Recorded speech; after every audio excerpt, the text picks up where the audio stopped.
Bom dia, meu querido e amado irmão. Que a graça e a paz do nosso Senhor Jesus Cristo esteja sobre as nossas vidas. Vamos ficar de pé para adorar o Senhor, levantar um clamor diante dele. Estamos felizes de estar aqui, louvando e agradecendo ao Senhor, vendo aqueles irmãos que ainda não poderiam vir, mas estão aqui, e amei que você está aqui na casa do Senhor, para juntos adorarmos a Ele. Nesse momento a gente vai ter uma palavra de oração. Nós vamos falar com Deus um pouco. Pedir para o irmão Ivan estar orando e agradecendo a Deus. Nós te agradecemos, ó Deus, pela vida que o Senhor nos dá. Obrigado, Deus, por essa manhã em que podemos estar na tua casa, extoando o teu nome, adorando ao Senhor através desses cantos, através da tua palavra. Pedimos para que o Senhor perdoe os nossos pecados, Pai, perdoe a tua igreja. Se houver em nós algo que atrapalhe a nossa comunhão com o Senhor, que em nome de Jesus o Senhor perdoe e que a nossa comunhão seja completa contigo. Não falte em nossos lados o louvor, não falte em nossas vidas o ânimo e a tua palavra. Nós te agradecemos por tudo em nome de Jesus. Amém. Amém. Vamos cantar firme nas promessas do Senhor Jesus. Você está firme em Jesus Cristo? Amém. Amém. Amém. Vamos cantar este hino.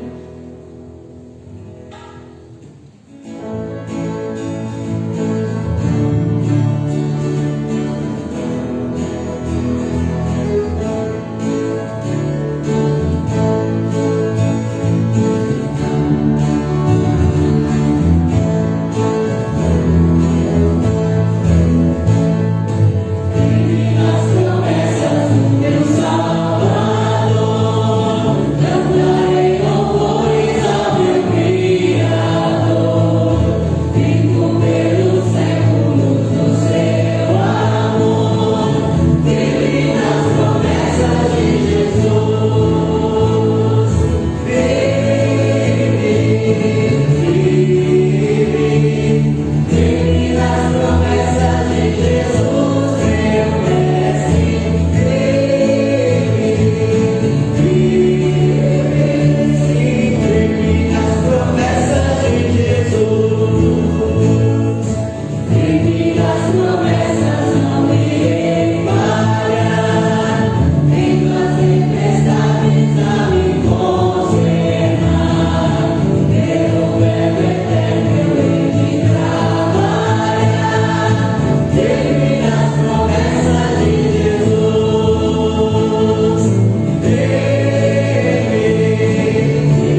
vacilar os nossos pés. Amém? Nós possamos contar uns com os outros, com o nosso melhor amigo, que é Jesus Cristo. Diz os evangelhos que nós devemos buscar primeiro o reino de Deus e as outras coisas nos serão acrescentadas. Nós possamos fazer dessa música uma verdade em nossas vidas.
Senhor Deus, obrigado por esse dia, Pai. Obrigado porque o Senhor nos deu vida.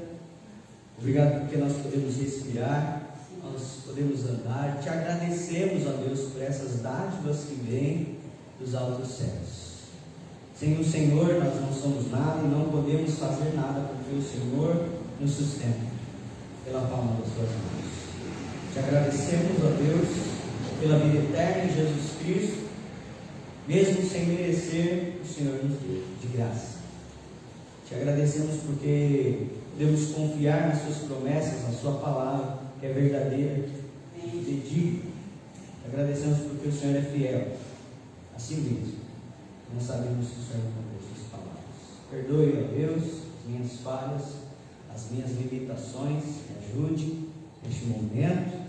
o Senhor me encha do Teu Espírito, juntamente com os irmãos, nos guie em toda a verdade, nos tire o medo e tudo aquilo que nos atrapalha.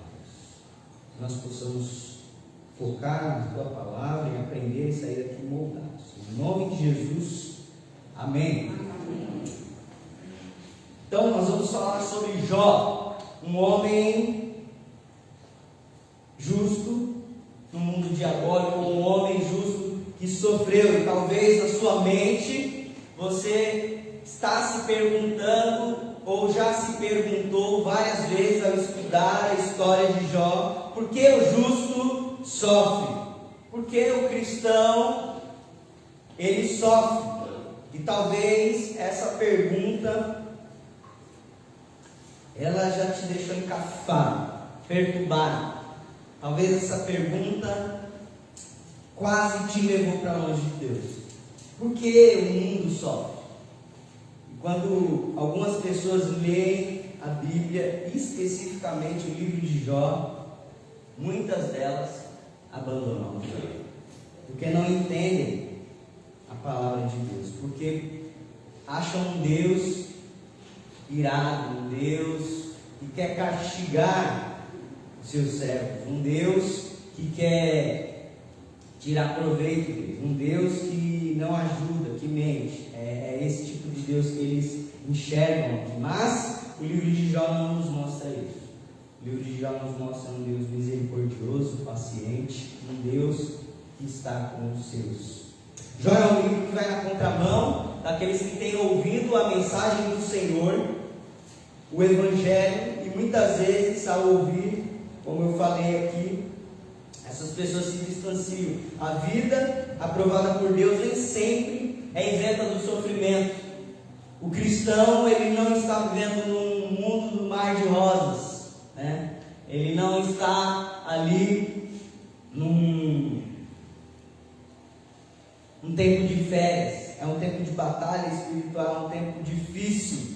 E este não pode ser taxado como uma disciplina ou punição quando nós olhamos para a palavra de Deus.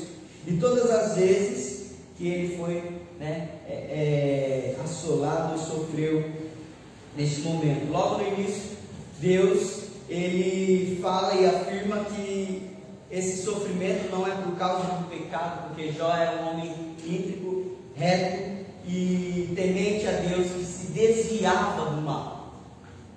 Então essa não é a causa. Encontramos em Jó aqui as respostas para muitas das nossas dúvidas, e muitas dessas dúvidas já antigas, a respeito do sofrimento humano diante da dor, diante das aflições da vida. E nós vemos respostas preciosas. Então aqui no Antigo Testamento, não só ele, mas toda a palavra de Deus no Novo Testamento, a Bíblia nos mostra que o sofrimento não é sem propósito na vida do cristão. Há um propósito. E ainda que todos não tenhamos a resposta como Jó, ou não tenhamos tudo aquilo que Jó recebeu de Deus, nós vamos ter a presença de Deus, nós vamos ouvir a voz de Deus em meio a esses sofrimentos. E o silêncio, por causa desse sofrimento aqui, não deixa de ser uma resposta do Senhor. Você talvez já leu o livro de Jó todo e você vê que Deus não responde nada, o sofrimento não avisa a gente que ele vai chegar. Ele não bate lá na nossa porta: ó, estou chegando.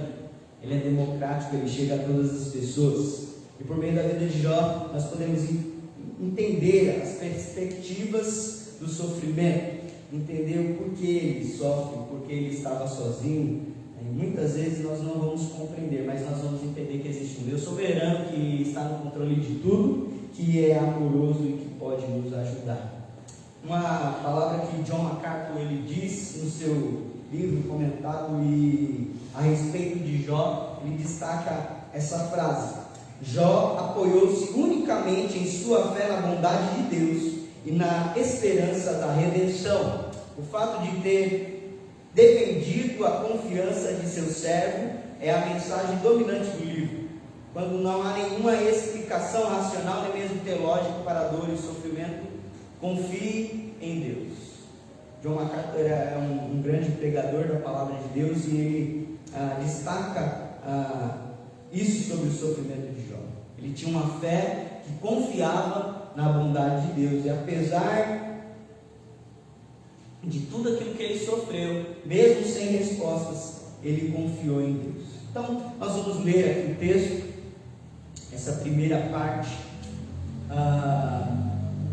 até versículo 5, diz assim a palavra de Deus: havia um homem na terra de Uz, cujo nome era Jó, homem íntegro e reto, temente a Deus, que se desviava do mal. Nasceram-lhe 7 filhos e 3 filhas, possuía 7.000 ovelhas, 3.000 camelos, 500 juntas de boi e 500 jumentos.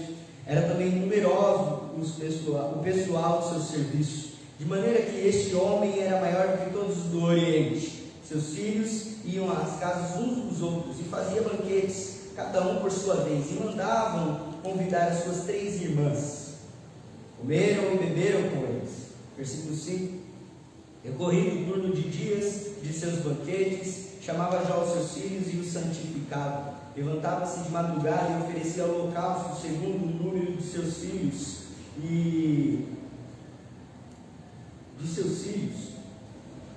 ele oferecia isso diante do Senhor, pois dizia: talvez tenham pecado os meus filhos e blasfemado contra Deus em seu coração. E assim fazia Jó continuamente. Talvez você tenha se perguntado, como nós já falamos aqui, é uma pergunta que é debatida ao longo da história no campo da filosofia, da antropologia, da psicologia, porque nós sofremos. E essa pergunta é latente, né? E nós vemos aqui que Jó é um cara diferente. Ele é um homem que não se compara aos da sua região, da onde ele morava. Ele tinha família, ele tinha trabalho, ele tinha um privilégio de estar adorando a Deus ali. E ele consagrava a sua família, ele se consagrava ao Senhor, ele ofertava ao Senhor. Talvez em algum momento você já tentou explicar para uma pessoa que está sofrendo a perda de um ente querido, de um pai de família, talvez perdeu seus filhos, o porquê ele está sofrendo. Talvez você já tentou explicar para aqueles que sofrem de várias formas, de variadas maneiras, o porquê as pessoas, o mundo sofre. E talvez as suas respostas foram muitas, mas talvez as suas respostas não estavam adequadas com a Bíblia. Elas não refletiam aquilo que a Bíblia falava sobre o sofrimento. E aqui especificamente no livro de Jó ele fala sobre sofrimento, mas ao longo das cartas do Evangelho nós vemos, e também as cartas dos missionários, dos apóstolos, eles falam sobre o sofrimento. Talvez de uma perspectiva da perseguição, mas é um sofrimento. E a Bíblia tem resposta sobre isso. Nós só precisamos aprender e conhecer aquilo que Deus apresenta. E por que nós vemos algumas pessoas sofrendo? E por que nós vemos algumas pessoas sendo atribuladas ou passando por esse momento de aflição? Por que isso acontece? Né? Por que isso acontece? E talvez uma afirmação que eu quero deixar aqui, talvez vai te surpreender, ou talvez você não vai concordar comigo, né? Mas é o que eu vejo no livro de Jó e que muitos dos teólogos veem, é que o sofrimento é uma graça de Deus. O sofrimento é uma graça de Deus. É difícil falar isso, porque nós não queremos sofrer, é difícil sofrer, mas quando Deus ele fala com Jesus Cristo, o próprio Deus ele fala com Paulo, né? Quando ele está sofrendo e passando um momento de dificuldade, o que ele fala? A minha graça te basta.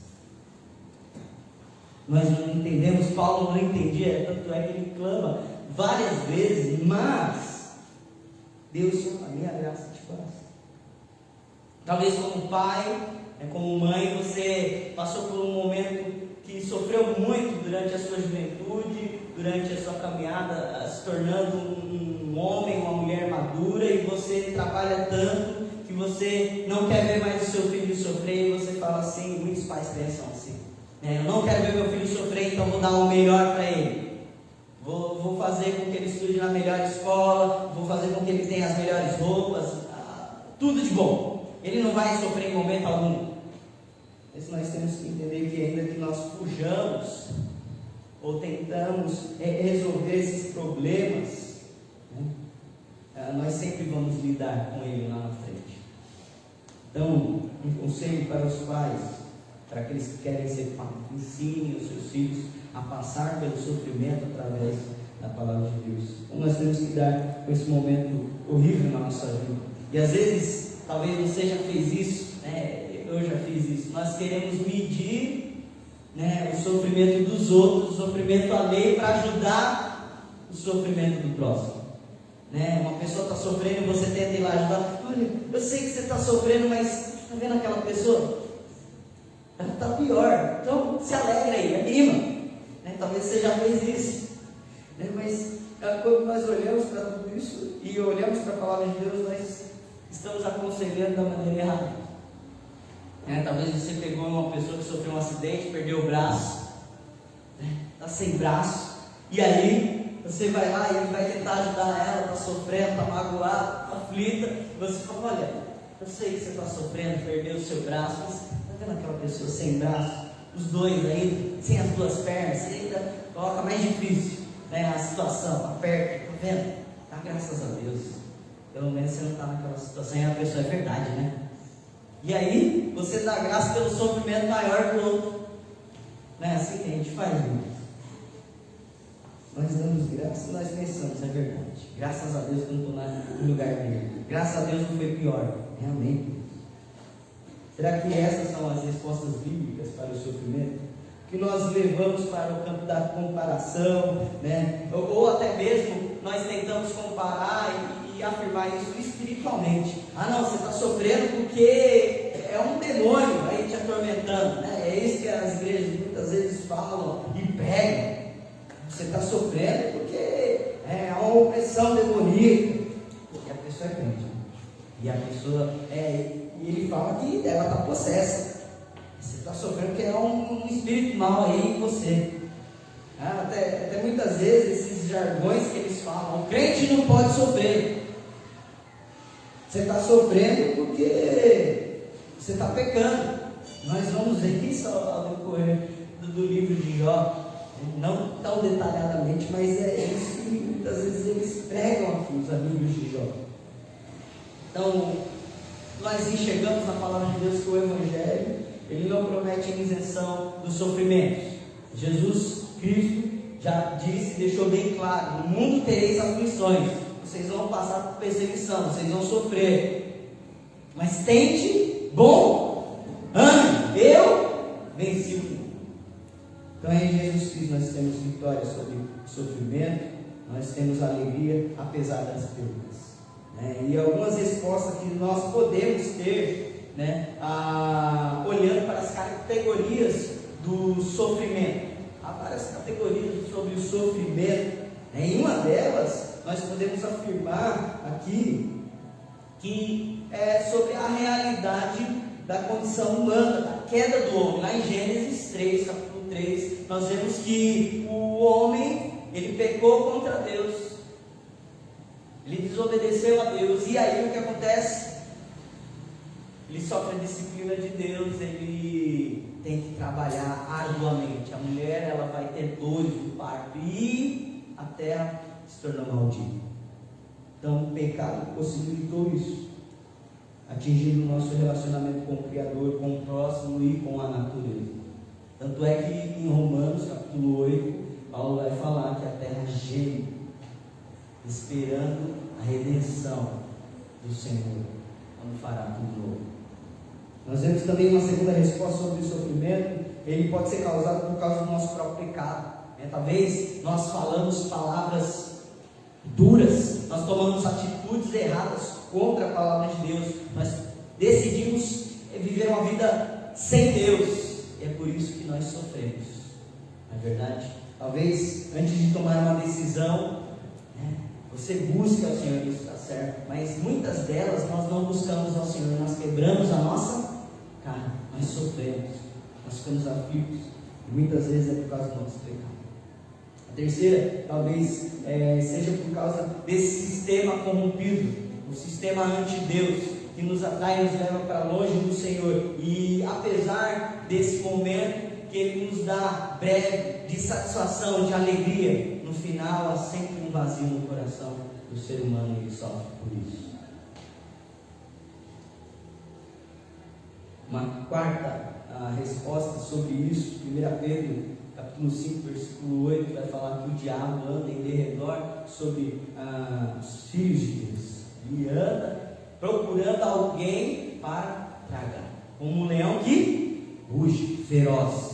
Ele quer destroçar a vida dos filhos de Deus. Há uma opressão, sim, e muitas vezes nós sofremos por causa disso, mas nem sempre essa é a resposta. O diabo, ele está lutando contra os filhos de Deus, ele tenta, ele usa esse sistema mundano.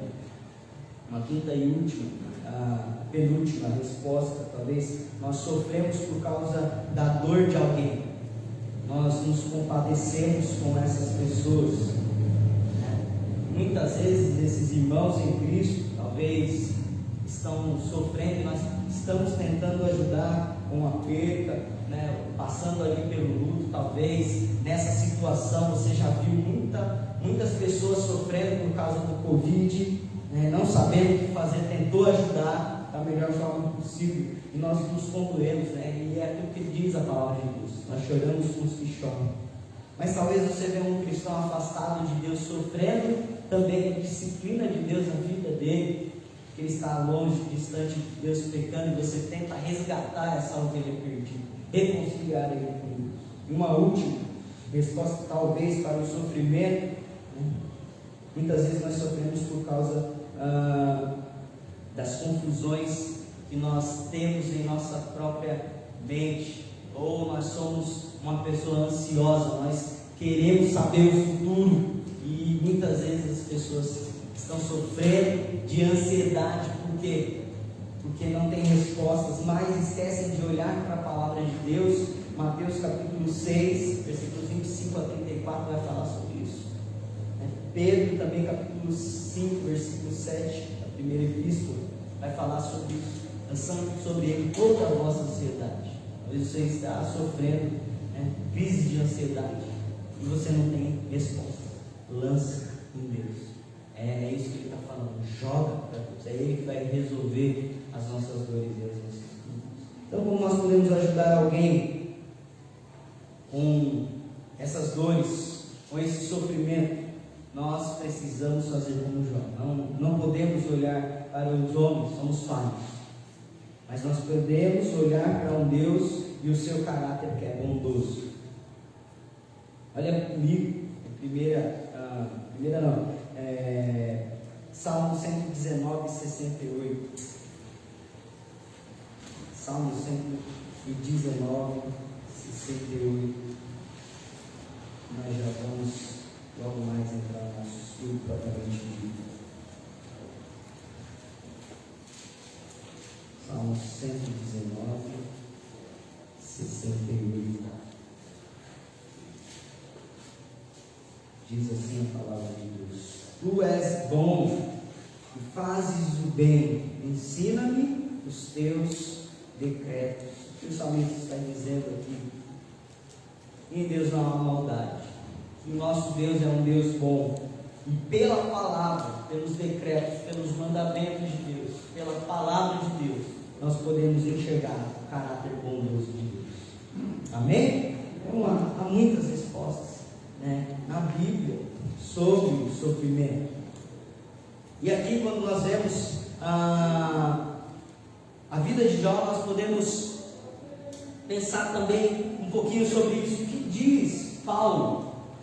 Tu, pois, sofre comigo as aflições como bom soldado de Jesus Cristo. Nós devemos estar preparados para o sofrimento. Nós devemos estar preparados para o sofrimento, como soldados do Senhor. Nesse contexto, ele está falando sobre perseguição, sobre prisão. Mas Como nós vimos, de acordo com a palavra de Deus, há vários tipos de sofrimento. Talvez você está sendo perseguido lá no seu trabalho, lá na sua vizinhança, né? Oprimido por isso. Mas nós devemos sofrer como bons soldados de Jesus Cristo. Nós somos alistados. E nós não podemos abandonar o pelotão. Nós devemos, em Jesus Cristo, sofrer como Ele sofreu, até o fim.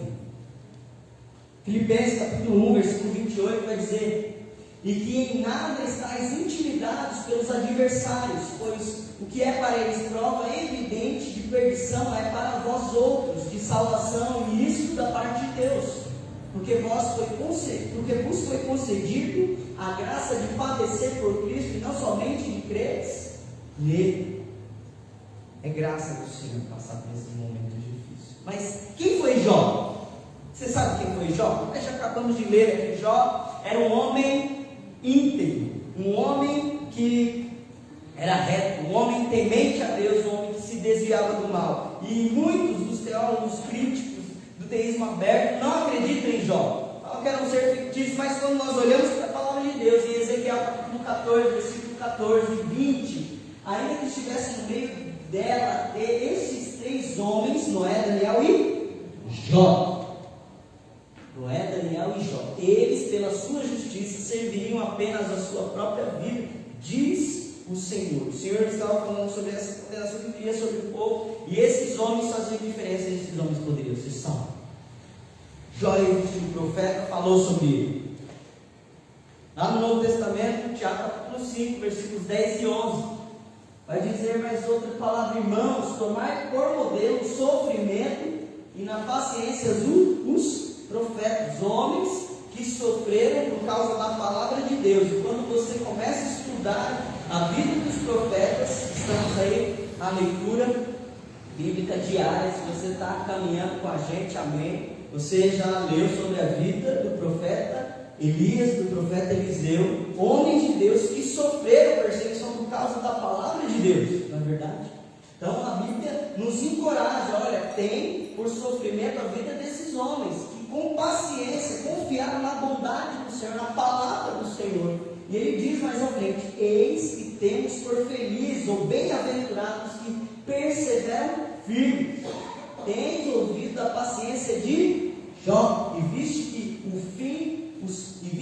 fim o Senhor lhe deu, porque o Senhor é cheio de eterna misericórdia e é compassivo.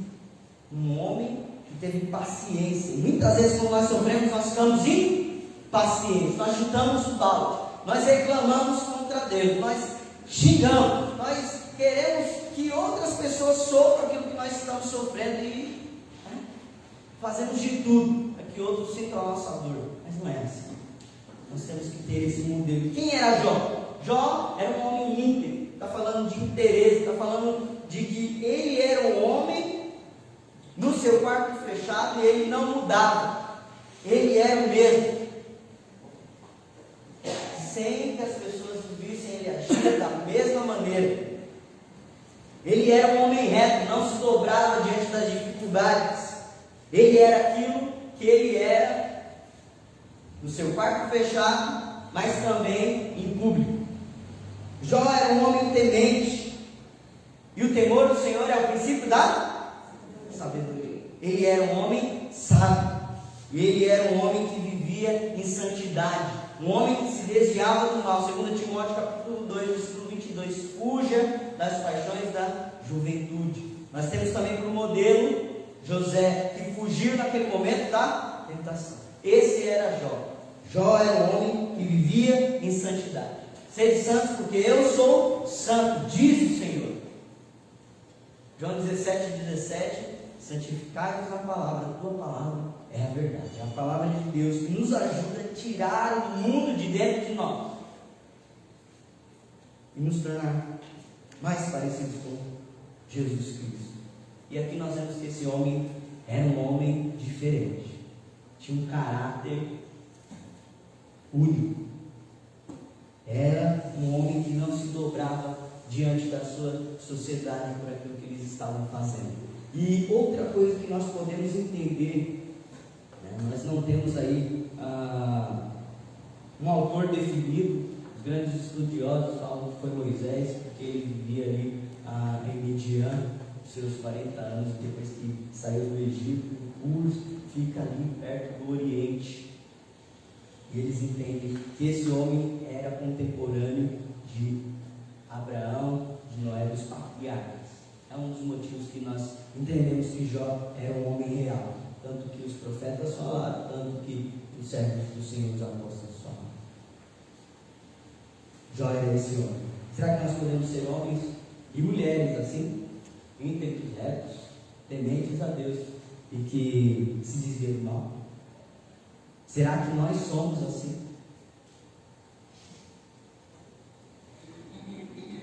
Ele era o homem mais rico. Nós vimos aqui, versículo 3 em diante, esse homem, ele era muito rico. Pensa aí no Bill Gates, pensa aí no dono do Facebook.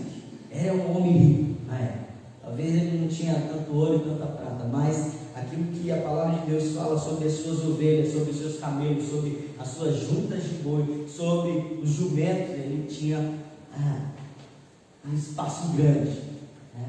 Um campo enorme para criar esses gados. E quando nós olhamos para a vida de Abraão, de Jacó, nós vemos que esses homens eram os homens mais ricos do Oriente, ali da Palestina, porque eles tinham esses bens e eles eram poderosos nesse sentido.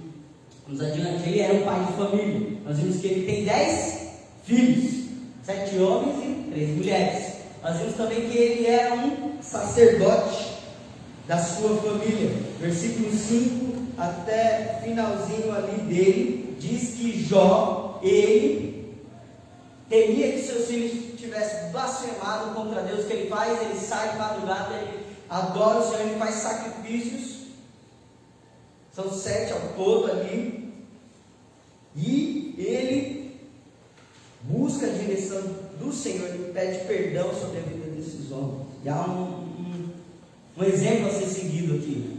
Você, pai, homem, líder do seu lar, você é como Jó, um sacerdote do lar, você ora, intercede pela sua família. Jó era esse homem que orava, que clamava pelos seus filhos.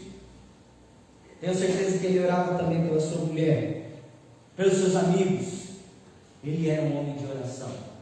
Nós vemos que o início do livro fala sobre um homem que ora, e quando nós chegamos no final do livro, nós vemos que esse homem ainda ora, apesar dos seus sofrimentos. Esse era Jó. Nós já conhecemos Jó. Mas quais foram os conflitos de Jó? Quais foram os conflitos de Jó? Deixa eu colocar aqui.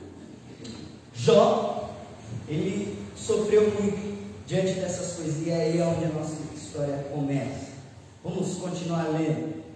Capítulo 1, versículo 6 em diante. Num dia em que seus filhos, os filhos de Deus, vieram apresentar-se perante o Senhor, veio também Satanás entre eles. Então perguntou o Senhor a Satanás: de onde vem? Satanás respondeu: o Senhor lhe disse de rodear a terra e passear por ela. Perguntou ainda o Senhor a Satanás: observaste o meu servo Jó? Porque ninguém há na terra semelhante a ele, homem íntegro, reto, temente a Deus, que se desvia do mal. Versículo 9. Então respondeu Satanás ao Senhor: porventura Jó debalde teme a Deus? Acaso não cercaste como um sábio a ele, a sua casa e tudo quanto tem? A obra de suas mãos abençoaste, os seus bens se multiplicaram na terra. Estende, porém, a mão e toca-lhe em tudo quanto tens e verás se não blasfema contra ti na tua face. Disse o Senhor a Satanás: eis que tudo quanto ele tem em seu poder, em teu poder, somente está. Somente contra ele não estenda a mão. E Satanás saiu da presença do Senhor e ele fez tudo isso. O que acontece com Jó? O que acontece com Jó? Continuemos, versículo 13. Sucedeu um dia em que seus filhos e suas filhas comiam e bebiam, vinham na casa do seu irmão primogênito, que veio a um mensageiro a Jó e disse: os bois levaram e as jumentas passeam junto a eles. De repente deram sobre eles os sabeus e os levaram e mataram os servos a fio da espada. Só eu escapei para trazer a nova. Falava este ainda quando veio outro e disse: fogo de Deus caiu do céu e queimou as ovelhas e os servos e consumiu. Só eu escapei para trazer a nova. Falava este ainda quando veio outro e disse: dividiram-se os caldeus em 3 bandos, deram sobre os camelos e levaram e mataram os servos a fio de espada, e só eu escapei para trazer a nova. Também este falava ainda quando veio outro e disse, estando os seus filhos e as suas filhas comendo e bebendo vinho em casa do seu irmão primogênito, eis que se levantou um grande vento do lado do deserto e deu nos 4 cantos da casa, e o qual caiu sobre eles, morreram, e eu escapei para trazer a nova.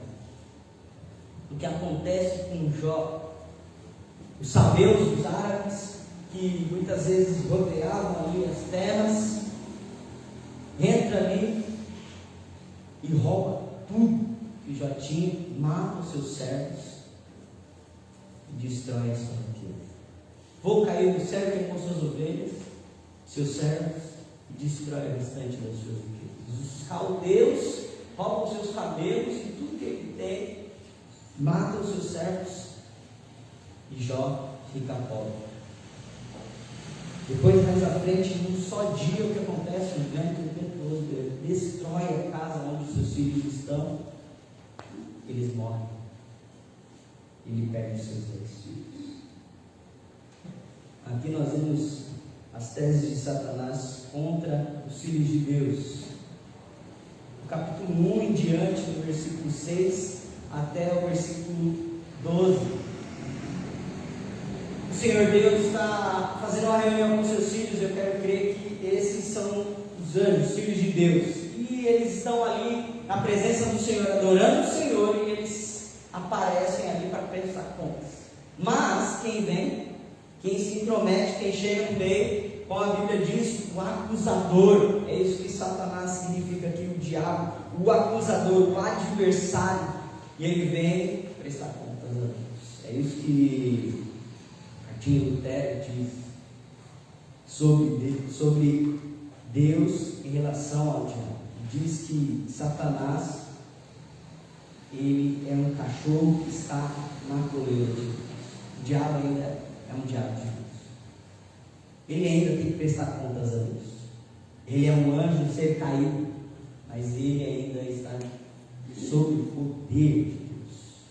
Deus, ele não deixa ele à solta, ele só vai onde ele pode. Ele só pode ser liberado se Deus quer. E é isso que acontece. Nós não entendemos por quê, irmãos. Nós não entendemos por que isso acontece. Mas quando eu olho lá para os evangelhos, Lucas capítulo 22, o que acontece? Pedro, ele é cirandado por Satanás. Está rondando como o diabo. E o que acontece? Jesus fala: olha, eu roguei pela sua vida. O diabo estava querendo peneirar você como um trigo, mas eu roguei ao Pai. Não permiti. Esse é um texto difícil. É por isso que muitos abandonam a fé. Muitos deixam de crer no Senhor. Porque eles pensam que há uma rixa, uma briga entre Deus, uma queda de braço. Mas não há. Satanás não se iguala a Deus. Ele não é poderoso tanto quanto o nosso Deus. Ele é fraco. E ele já foi vencido na cruz do Calvário. E amém por isso, amém? Ele ainda tem que prestar contas. Ele faz essas teses, ele fala: olha, ninguém te ama, Deus. Ninguém te ama. Mas Deus que incita isso. E é curioso, fala: tá vendo, meu servo? Ele poderia falar: tá vendo? Pastor Silvio, homem de Deus, tá vendo a irmã Raquel, mulher de Deus? Tá vendo meu servo Joaquim lá? Homem de Deus. E tantos outros que estão aqui hoje, amém? Será que Deus pode encontrar homens e mulheres que amam a Deus? Mas o que Satanás fala aqui? Ele argumenta e ele é o acusador que fala: Jó não te ama não, Deus. Ele ama mais o dinheiro. Ele é rico. Olha, você está protegendo ele, você coloca uma cerca nele, nos bens dele, na riqueza dele, na família dele. É por isso que ele está assim feliz. Mas ele não te ama não. Essa é a primeira tese que ele coloca. Mas ele fala ainda, porque as pessoas só procuram o Senhor, só adoram o Senhor por interesse. É assim? Será que Deus ele olha Quando eu olho para a vida de Jó, eu posso concordar com Deus, e ele não vê esse tipo de pessoa, ele vê pessoas fiéis a Deus, vê pessoas de fé, vê pessoas que buscam a Deus pelo que Ele é, e não pelo que Ele pode oferecer. Segundo, ele fala que ele tem, olha, ele ama mais a família também, ele não te ama, ele ama mais a família dele, os 10 filhos dele, a esposa dele, mas ele não ama o Senhor. Olha, Jó, ele conseguiu essas coisas aí, ele está te suporando, ele te oferece sacrifício para conseguir algo em troca. Jó não é um homem, ele não é um adorador de verdade, é isso que ele está falando. Mas na palavra de Deus nós podemos enxergar que existem pessoas fiéis, pessoas que buscam a Deus pelo que Ele é, não são interesseiras, não são interesseiros, buscam a Deus pelo que Ele é. E aqui nós vemos que essas teses são refutadas na vida de Jó. O que acontece no finalzinho aí, do versículo 20 a 21? Então se levantou, rasgou o seu manto, rapou a cabeça, lançou-se em terra e adorou. E disse: não saí do ventre da minha mãe e não voltarei. Ou em outras traduções, para a terra voltarei. O Senhor o deu e o tomou. Bendito seja o nome do Senhor. Em tudo isso, Jó não pecou nem abriu a sua boca para falar mal algum de Deus. Nós vemos que essas teses de Satanás, essas acusações contra os filhos de Deus foram refutadas na pessoa de Jó. Jó, ele fala no versículo 21 que ele não trouxe nada e não levará nada.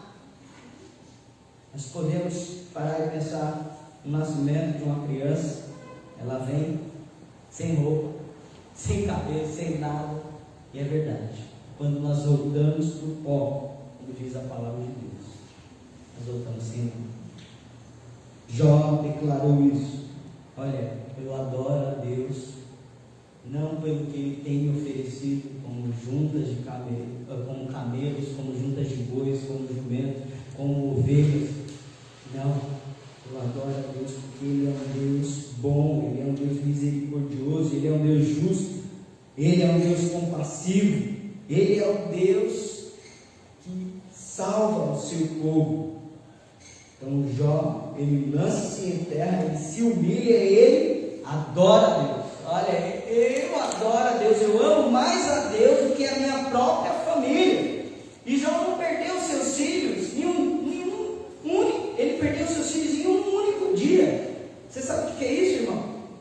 Perder 10 filhos em um único dia.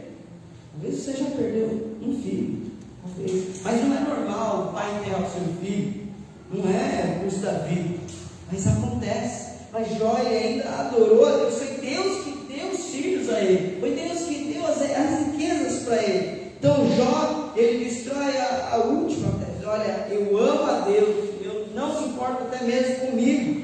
E ele não pecou contra Deus. Versículo 20 aí vai falar, 22 vai falar que ele não pecou contra Deus. Então tudo que nós temos, o que nós podemos aprender, tudo que nós temos, desde o nascimento até a sepultura, não é a razão da nossa vida. Ter um dinheirão, um carrão, uma casona, não é a razão da vida. A razão da vida é Deus. Jó amava mais a Deus do que o dinheiro, do que os seus bens, do que a sua família, do que a si mesmo. É isso que ele declara. Mas o que acontece? Há uma outra reunião na presença de Deus. Os filhos de Deus vêm, capítulo 2 começa, nós vamos ler ele aqui. Num dia em que os filhos de Deus vieram apresentar-se perante o Senhor, veio também Satanás entre eles apresentar-se perante o Senhor. Então o Senhor disse a Satanás: de onde vens? Respondeu Satanás ao Senhor e disse: de rodear a terra e passear por ela. Perguntou o Senhor a Satanás: observaste o meu servo Jó, porque ninguém há na terra semelhante a ele, homem íntegro, reto, temente ao Senhor. Ele afirma pela segunda vez: ele é um homem diferente, que se desvia do mal. Ele se conserva íntegro, embora me incitaste contra ele para consumir a sua causa. Está vendo? Você falou que ele não me amava, mas ele me ama. Você é derrotado. Ele continua. Então Satanás respondeu ao Senhor: tá bom, então pele por pele, e tudo quanto ele tem, dará pela sua vida. Estende, porém, a mão, toca-lhe os ossos e a carne verás, se não blasfema contra a tua face. Disse o Senhor a Satanás: eis que ele está em teu poder, mas poupa-lhe a vida. Então saiu Satanás da presença do Senhor e feriu a Jó de tumores malignos, desde a planta do pé até o alto da cabeça. O que acontece com Jó? Ele apresenta outra tese que fala: ó, tá bom, beleza, mas se o Senhor tocar na saúde dele, ele vai negar o Senhor. Ele vai negar o Senhor. E o que nós vemos aqui, que existem áreas importantes na vida do ser humano: a saúde, a família, dinheiro, poder, não é mesmo? Os filhos. Isso são importantes, sim, mas não é a razão da vida. Lembre-se que tudo isso são dádivas de Deus, dado a nós para administrarmos segundo a sua vontade. Isso nós podemos ver ao longo da palavra de Deus. Como nós estamos administrando essas coisas, como nós estamos lidando com a nossa família, com o nosso dinheiro, com o nosso tempo.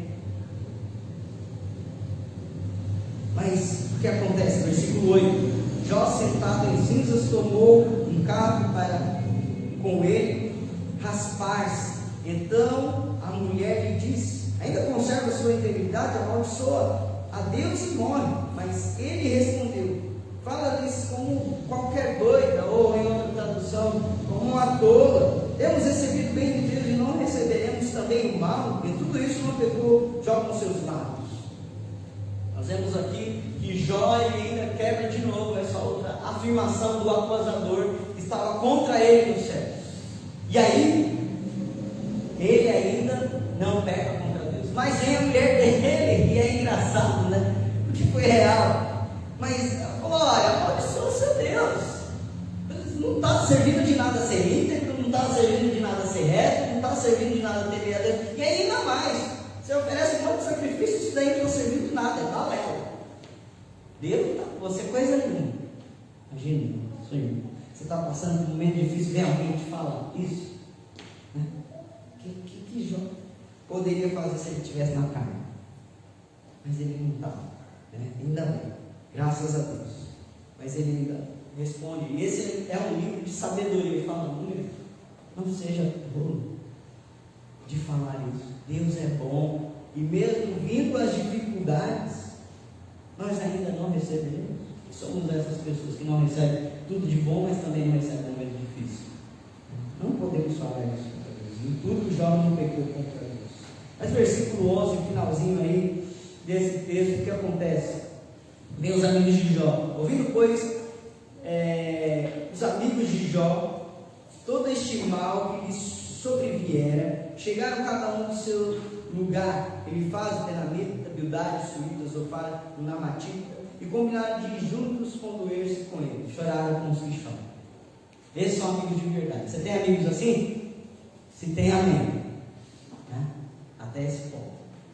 E é interessante que eles veem todo o sofrimento de Jó, eles ouvem falar sobre aquilo, eles vão lá, vamos ajudar Jó.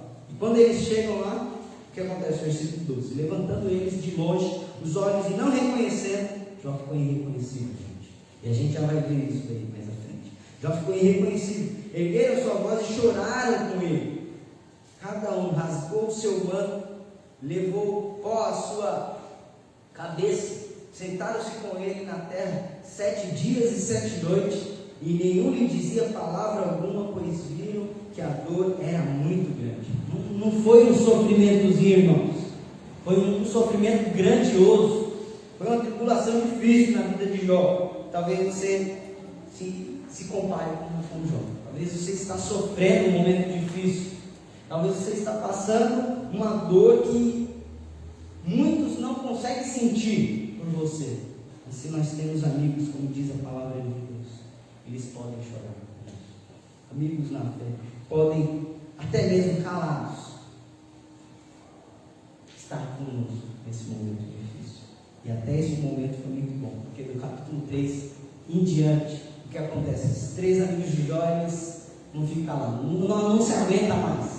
E o que acontece? Eles começam: Jó, você está louco. Jó, você está sofrendo porque você está louco. Você está sofrendo porque você adulterou. Você está sofrendo porque você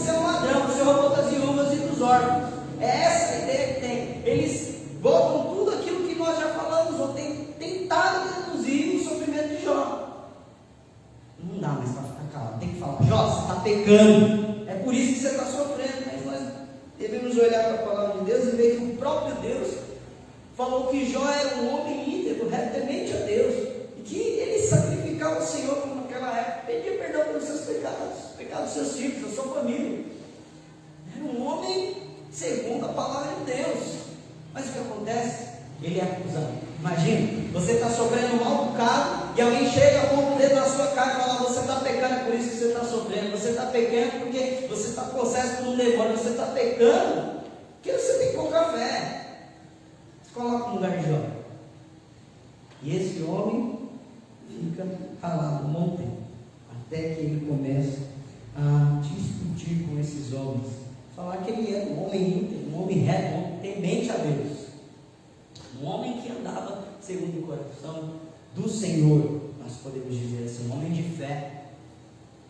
Nós podemos listar tudo isso daqui sobre a morte em vida. Jó era um zumbi humano, se a gente pode dizer assim. Jó era um homem que teve tumores malignos da cabeça aos pés, um homem que teve uma grande coceira, irritação por causa das suas chagas, das suas feridas, um homem de grande tristeza, um homem que perdeu o apetite, o paladar, um homem que estava agonizando, um homem que estava sofrendo insônias, um homem que tinha vermes e costas infestados no seu corpo. Já sofreu assim, com grandes feridas? Talvez, né, a gente faz um machucadinho, já está sofrendo. Imagina esse homem, um homem que tinha furúnculos, né, que estava na sua carne, que tinha alucinações por causa de tudo aquilo que ele estava sofrendo, um homem que estava tendo a pele deteriorizada, ele estava tendo atrofia nos seus músculos, tanto ele se lança no pó, estava agonizando. Um homem que estava com um mau hálito, não dava mais para escover os dentes, porque ele tinha perdido os dentes. Olha só, perdeu os dentes, pode ler aí, o livro de Jó. Um homem que estava sofrendo muito, a pele dele se tornou escura, ele tinha uma febre intensa, e ele estava ficando magro, raquítico, por causa da sua doença, dessas chagas. Será que nós passamos metade do que Jó passou? Ele estava sofrendo muito. Mas o que Thomas Watson disse: muitos dão graças quando ele dá, Deus dá. Muitos dão graças. Obrigado, Deus, pelo carro. Obrigado, Deus, pela família que eu pude constituir. Obrigado, Deus, pela saúde. Mas Jó deu graças a Deus quando ele lhe tirou, quando não tinha. Será que nós podemos dar graças como Jó e falar: saiu vendo para a terra, Deus deu, Deus tirou, louvado seja o nome do Senhor? Será que nós podemos ser verdadeiros adoradores, assim como Jó? E a passar esses maus bocados todos, nós podemos adorar o Senhor? Eu creio que sim. Existem pessoas assim, que creem em Deus, que são como Jó. Mas nós vemos aqui, vamos destacar a perseverança de Jó, como o Tiago diz, um homem que perseverou no seu sofrimento, e que apesar de tudo, ele não pecou contra Deus. É isso que diz a palavra do Senhor. Ele sim questionou, ele sim falou: Deus, por que eu estou sofrendo? Eu vou na casa do Senhor, eu adoro o Senhor, eu sou líder do ministério X, assado, assim, eu estou lá na igreja, eu não falto um dia. Eu não falto um dia, por que eu estou sofrendo? Sofrimento, ele vem a Deus. O sofrimento é uma graça de Deus. O sofrimento, de acordo com a Bíblia, ele nos mostra que nós temos Deus e a sua bondade, seu caráter perfeito para nos consolar. E eu quero ir com vocês no capítulo 42, nosso último capítulo, nosso último ponto. Nós vimos quem era Jó, um homem rico, um homem que tinha muitos filhos, um homem que tinha muitas posses, um homem que tinha família, era um homem sacerdote, era um homem de oração, era um homem íntimo, temente a Deus, que se desviava do mal. Ele era a mesma pessoa no seu quarto fechado, mas também em público. Ele era um homem adorador, e apesar das suas perdas, de ficar pobre em um dia, falido, caiu a bolsa de valores, ele faliu, perdeu tudo. Apesar de ter perdido os seus servos, também os seus filhos, está nesse momento de luto, 7 dias de luto, em silêncio, sem falar nada.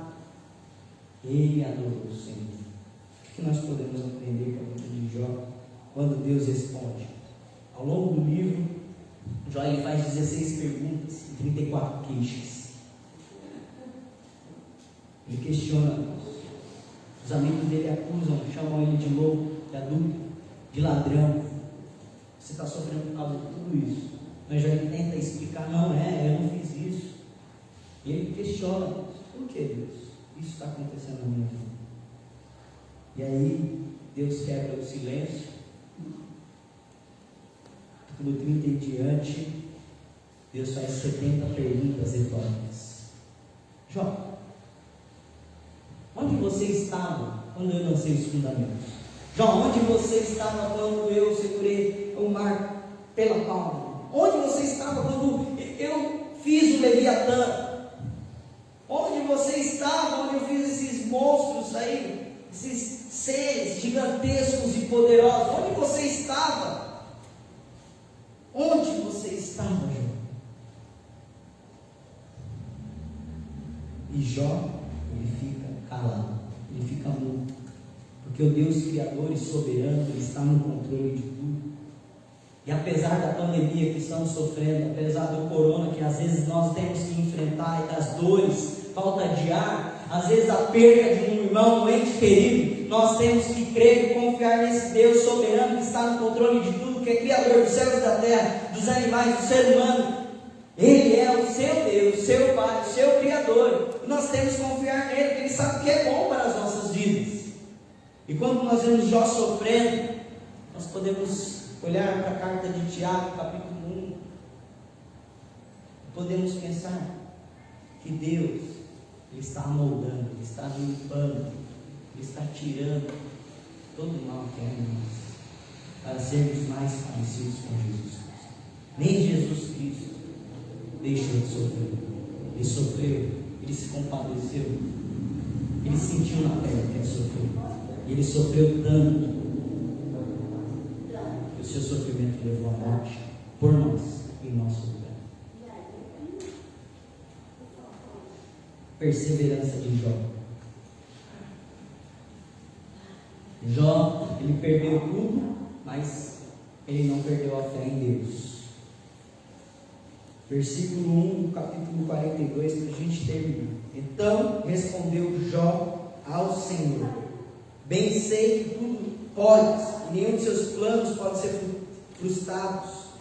Quem é aquele, como disseste, e sem conhecimento encobre o conselho? Na verdade falei que não entendia, coisas maravilhosas demais para mim, coisas que eu não conhecia. Escuta, pois havias dito, e eu falarei, eu te perguntarei, e tu me ensinarás.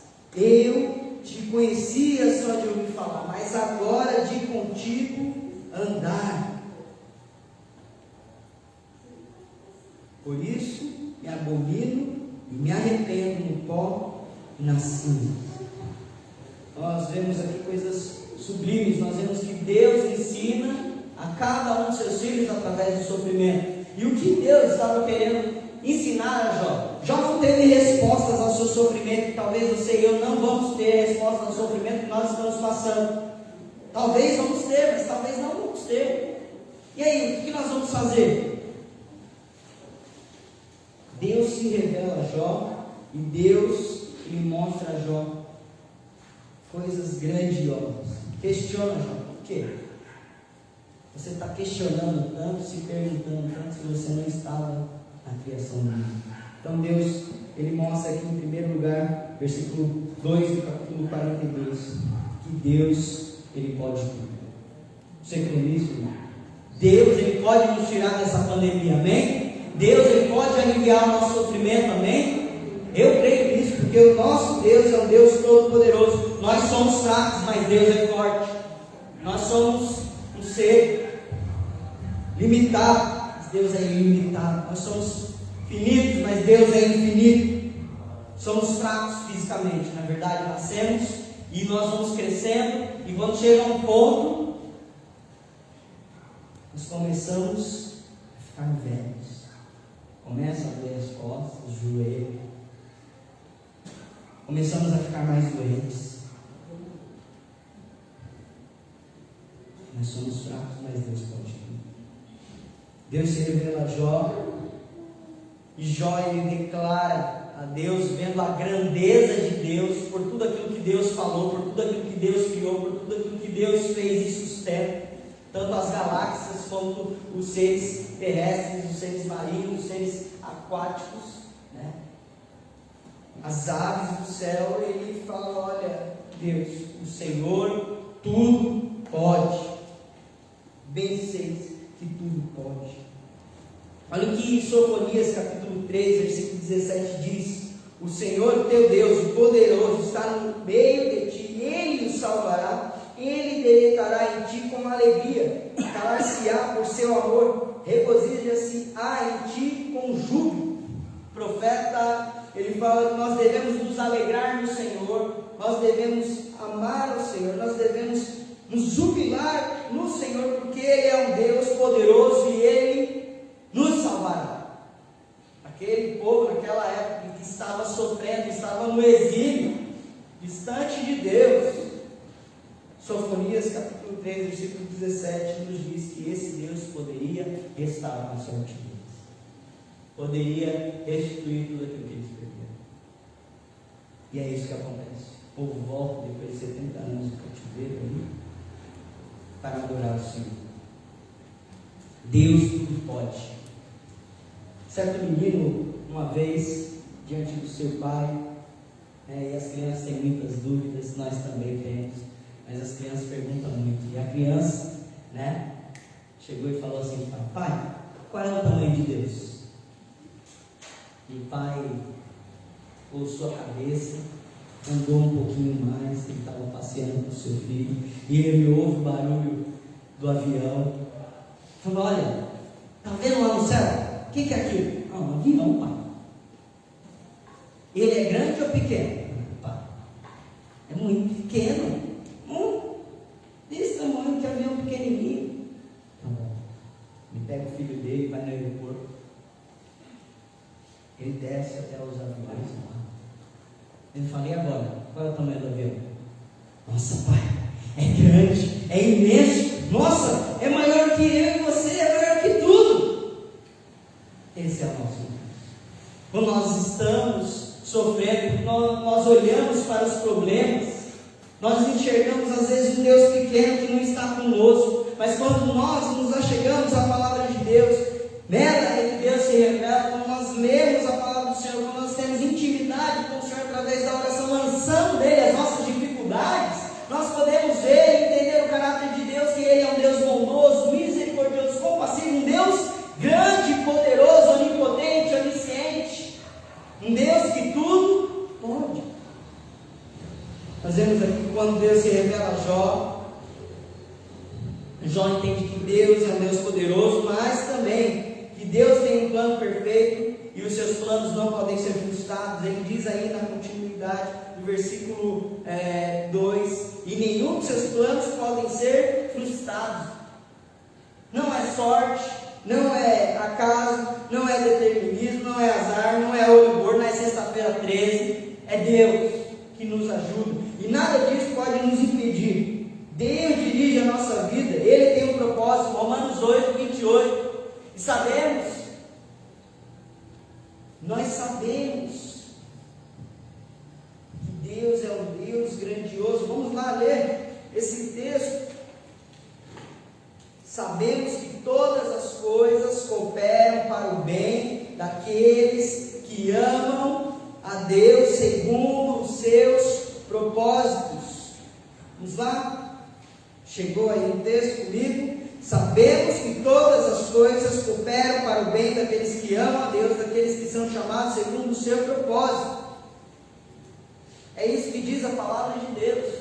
Você ama a Deus, Deus tem um plano perfeito para a sua vida, e apesar do sofrimento, apesar das dificuldades que nós venhamos a enfrentar, seja através do luto, seja através da perda do trabalho, de um amigo, de um ente querido, talvez por preocupações que ainda não enfrentamos, mas que nós vamos enfrentar. Deus é o Deus poderoso, seu plano não pode ser frustrado. Terceiro, Deus tem coisas maravilhosas, conhece tudo, e nós não conhecemos nada. É isso que Jó mostra, no versículo 3, ali ele fala: na verdade falei porque não entendia, coisas maravilhosas, magníficas, poderosas, demais para mim que eu não conhecia. O que acontece? Quando Deus aparece para ele ali, no meio daquela tempestade, ele coloca a mão na boca e ele fica mudo. Diante de todas aquelas 34 queixas, aquelas 16 perguntas, de reclamar com Deus, falar: por que Deus?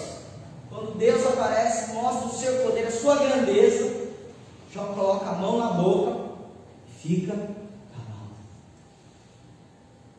Não há resposta diante de um Deus soberano e grandioso. Ele é a resposta.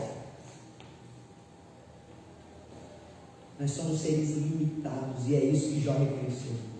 Nós não conhecemos nada e nós não temos noção de nada. Nós conseguimos ver esse plano terrestre. Você consegue ver lá na esquina o que está acontecendo? Não, mas Deus sabe, Deus conhece. Por que se preocupar? Por que questionar? Deus é Deus. Nós somos seres humanos, nós somos seus filhos, nós devemos confiar nele. Quarto e último lugar, Deus se faz conhecido ao seu servo, versículo 5. Eu te conhecia só de ouvir falar, mas agora de contigo andar. Ou na minha tradução, eu te conhecia só de ouvir, mas agora os meus olhos te veem. Há uma diferença entre familiaridade e intimidade. Há muita diferença. Eu conheço meu irmão em Cristo ali, sei um pouquinho das coisas que ele gosta, mas quando você é uma pessoa que se relaciona, tem intimidade, você sabe a vontade, você sabe quais são os gostos, você sabe quais são as preferências, você conhece aquela pessoa, às vezes quando ela já está triste, desde longe você já tem coisa acontecendo de errado. Jó, ele só conhecia ao Senhor de ouvir, é algo às vezes meio contraditório, porque ele é um homem que sacrificava o Senhor, ele era um homem que adorava o Senhor, é um homem que colocava a família diante de Deus. Mas o que acontece? Deus se revela a Jó, Deus se mostra a Jó, Deus mostra a sua grandeza, e Jó vê tudo aquilo. Um homem, ele não conhecia o mar e ele queria conhecer o mar. Poxa, nunca fui na praia, nunca fui no mar, né? Poxa, queria conhecer o mar. E nós gostamos da praia, é legal. E esse homem estava empolgado, ele arruma suas malas, viaja, ele chega no mar, ele pisa na areia, ele respira. Eu conheci o mar. E aí ele chega um marinheiro, com a pele moreninha, né? Do lado dele e fala: eu também conheço. Qual é a diferença entre essas duas pessoas? Qual é a diferença do Jó do capítulo 1 para o Jó do capítulo 42? Ele tinha uma experiência, ele tinha uma intimidade, ele tinha um relacionamento com Deus.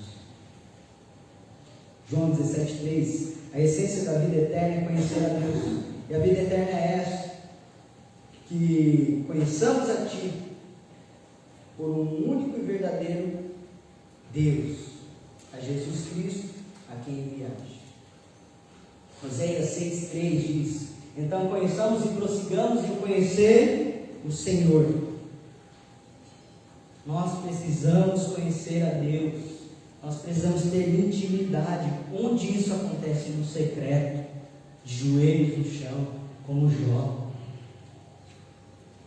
Onde isso acontece? Quando nós lemos a palavra de Deus, a revelação de Deus, é onde nós podemos ler a palavra dele, onde nós podemos estar com o próprio autor, como diz muitos, e poder ouvir a voz dele. E o último lugar, Deus, ele aceita a nossa confissão de pecado. Mas Jó não era um homem íntegro, Jó não era um homem temente a Deus, Jó não era reto. Sim, mas quando nós estamos na presença de Deus, nós reconhecemos o nosso estado de pecaminosidade. Foi isso que aconteceu com Isaías, não foi? Ele se prostrou em terra.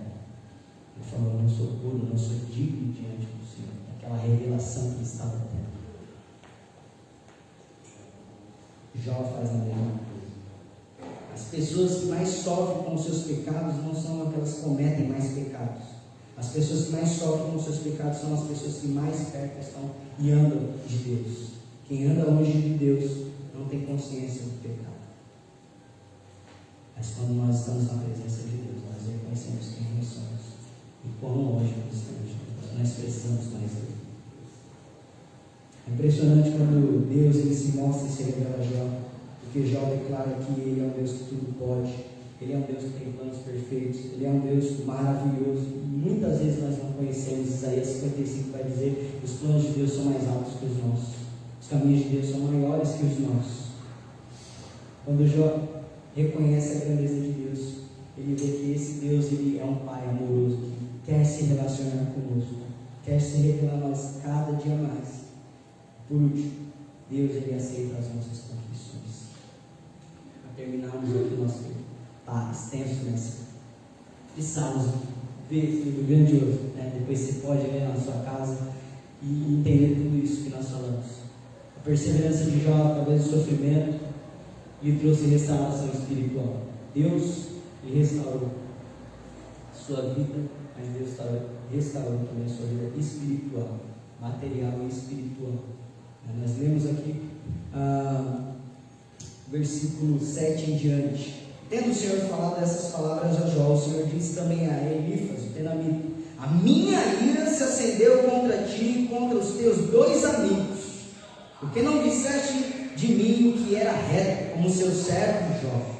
Tomai, pois, 7 novilhos e 7 carneiros, e ide ao meu servo Jó, e oferecei holocausto por vós. Meu servo Jó orará por vós, porque dele aceitarei a intercessão, para que eu não vos trague segundo a vossa loucura, porque vós não disseste de mim o que era reto, como meu servo Jó. Então fez Elifaz, tenamita, Bildade, Suíta, Isofar, Namatita, e fizeram como o Senhor lhe ordenara, e o Senhor aceitou a oração de Jó. A restauração espiritual e material de Jó veio quando ele orou, quando ele buscou a Deus. E é isso que acontece no versículo 10. Depois que Jó ora, depois que Jó sacrifica a Deus, depois que Jó busca o Senhor, versículo 10: mudou o Senhor a sorte de Jó quando este orava pelos seus amigos, e o Senhor lhe deu o dobro de tudo que antes possuía. Então vieram a ele todos seus irmãos e todas suas irmãs, e todo quanto dantes o conhecia, e comemoravam em sua casa, e se condoeram com ele, e consolaram de todo o mal que o Senhor havia lhe enviado. Cada um lhe deu dinheiro e um anel de ouro. Versículo 12: assim abençoou o Senhor o último estado de Jó, mais do que o primeiro, porque veio a ter 14.000 ovelhas, 6.000 camelos, 1.000 juntas de boi, 1.000 juntas de jumentos. Também teve outros 7 filhos e 3 filhas, chamou o nome da primeira Jamina, da outra Kézer, e da terceira que era Rabuque. Em toda aquela terra não se achavam mulheres tão formosas quanto as filhas de Jó, e seu pai lhe deu herança entre seus irmãos. Depois disso viveu Jó 140 anos, e viveu seus filhos, e viu os seus filhos e os filhos dos seus filhos até a 4ª geração. Então morreu Jó velho e farto de dias. O que está acontecendo aqui? No começo Jó tinha 7.000 ovelhas, mas agora ele busca o Senhor apesar do sofrimento. Um sofrimento longo, nós não sabemos o quanto ele sofreu, quantos dias mais ele passou por esses sofrimentos, mas ele é abençoado por Deus. Deus poderia dar, como também não. Depois dessa restituição, nós vemos aí que ele tinha 3.000 camelos, e aí recebe 6.500 juntas de boi, mais 1.000 juntas de boi, 500 jumentos, mais 1.000 jumentos, 10 filhos, 7 homens e 7 mulheres. Mas ali você para pensar: poxa, então Deus não dobrou aí a quantidade de filhos. Deus, ele enrolou Jó aí, né? Jó, ele estava doente da cabeça aos pés, mas agora teve sua saúde restaurada, viveu 140 anos, viveu mais, viu os seus filhos terem filhos até a quarta geração, morreu a parte dos seus dias. O que acontece aí? Quando nós interpretamos e entendemos esse texto, nós vemos que nós não perdemos filhos, nós entregamos a Deus. Já ele tinha 10 filhos na terra, nós tínhamos 10 filhos com Deus. Talvez você perdeu um irmão em Cristo, e nós falamos isso, nós perdemos. Nossa, meus sentimentos, eu sei que você está passando por essa coisa, mas não é assim que nós cremos. Nós cremos que Deus recolheu, Deus chamou para si. Nós cremos que nós não perdemos, não. Nós cremos que nós vamos encontrar os nossos irmãos em Cristo. Amém? Amém. Jó sofreu em vida, mas teve alguém que sofreu mais que ele, Jesus Cristo. Deus sofreu os nossos sofrimentos na pessoa de Jesus Cristo. Saiba disso. Entenda isso. A sua dor talvez não possa ser entendida por mim, mas ela é entendida por Jesus Cristo. Ele sofreu tanto quanto nós. E nas aflições nós temos as consolações de Deus, nós temos a paz de Deus, nós temos o amor de Deus. E por mais que nós não saibamos as respostas, como Jó não soube, nós temos a graça de Deus que nos basta. Deus é justo, Deus é poderoso, Ele é o Criador, saiba disso, Ele é o sustentador da vida, Ele é o nosso Salvador. Então confie na palavra dEle, porque como diz lá em Apocalipse capítulo 21, Ele nos enxugará toda a lágrima. Não haverá mais dor nem sofrimento, não haverá mais luto. Nós estaremos na presença de Deus para todos sempre. Amém? Deus enxugou as lágrimas de Jó. Aquele dia difícil, tenebroso que estava passando, triste, escuro, pela manhã veio a alegria, como diz o salmista. A dor, o sofrimento pode durar uma noite, mas a alegria vem pela manhã. E raiou um novo dia da alegria. O sol da justiça, o próprio Deus abençoou. Por mais que Deus não desse nada disso, Deus se fez presente. Então que nós possamos reconhecer a vida de Jó. Olha só o que Timothy Keller fala. Jó nunca viu a razão do seu sofrimento. Ele viu Deus e isso bastou. Nesses versículos, para terminar, nós podemos entender. Tu és bom, fazes o bem, ensina os teus decretos. Salmo 119, 68, Salmo 119, 71. Foi bom ter sido afligido, passado pelas aflições, para que aprendesse os teus estatutos. Muitas são as aflições do justo, mas o Senhor livra todos. Há livramento, há escape, há Deus presente. E eu quero finalizar com essa frase do Augusto Nicodemos, falando sobre o sofrimento. Deus permite o sofrimento na nossa vida, na vida dos filhos de Deus, para que eles se lembrem que o céu não é aqui. Muitas vezes nós estamos acomodados com essa terra, com este mundo. Nós queremos criar casas e bens e materiais, mas onde Deus fala para nós criarmos o nosso tesouro, para nós pensarmos nos céus, é na glória, porque é na glória que nós vamos ter paz e descanso para as nossas aflições e sofrimento. Amém? Vamos orar? Senhor Deus, muito obrigado por esse dia, te agradecemos porque o Senhor é bom. Obrigado por tudo, ó Deus. Que o Senhor nos console em todas as aflições, que nós, como irmãos em Cristo, não chutemos o balde e não venhamos apontar o rosto na cara dos nossos irmãos, mas que nós venhamos a entender e analisar o tipo de sofrimento e ajudar aquela pessoa de acordo com a tua palavra. Em nome do Senhor Jesus, seja conosco e nos ajude a despertar desse sofrimento e a sair do fim do poço e olhar para os céus, que existe um Deus que nos tem cuidado, que é Pai, que nos ama, que é justo, apesar das aflições. O Senhor sempre está conosco. Em nome do Senhor Jesus, nós oramos e agradecemos. Amém.